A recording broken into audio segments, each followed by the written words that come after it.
Morning. God bless you.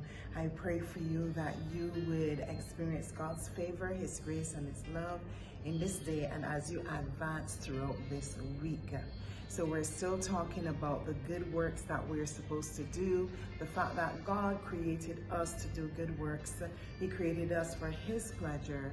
We are not our own, and He saved us. And for those who have accepted Him as Lord and Savior, it is not just enough to say, I confess Jesus as my Lord, I believe in my heart, and I confess with my mouth, but definitely there's a work that He has set for us to do. And if you have not yet confessed Jesus as Lord and Savior, it is not too late. You can do so, and you can get busy doing the work that God has created you to do, just as Jesus did. Jesus was always about His Father's business. And now we're going to examine Jesus's life. Now, we cannot complete it in a week, a year, not even in our lifespan. We cannot complete it. But certainly as we look into the Word, we can see where Jesus did good works, and we can examine them, and then we can seek to model our lives to do these good works as well.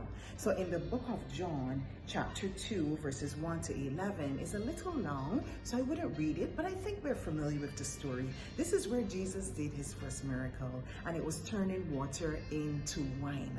And when I read this, and as I study it, especially in recent years, it has really impacted me to show that Jesus is interested in every minute detail of our lives.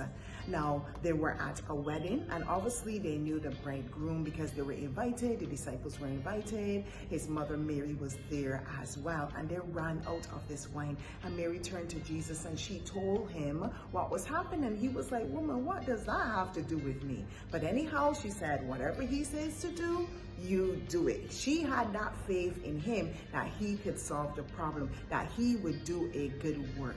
And so He went ahead, He performed a miracle. And when the wine was brought out, it was so much better than what was previously served, that the head of the event or whomever it was, the dignitaries, they realized, well, there's something different about this wine. Now the servants knew that it was not broadcasted at all. But Jesus, in doing this, He would have saved that couple from shame.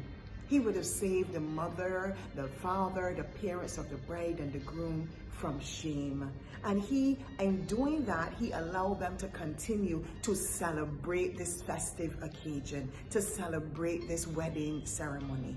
God is interested in every aspect of our lives, and the good work that Jesus did catered to that, and the good works that we would do in the earth, that He will call us to do in the earth, it caters to every aspect of the lives of those persons that we serve, and even our own lives. Of course, salvation is important, but God is so intimately involved in so many other areas, in the enjoyment, in the merriment of our lives, in the relaxation of our lives, every aspect of our lives. God is interested in us, and He loves us so very much.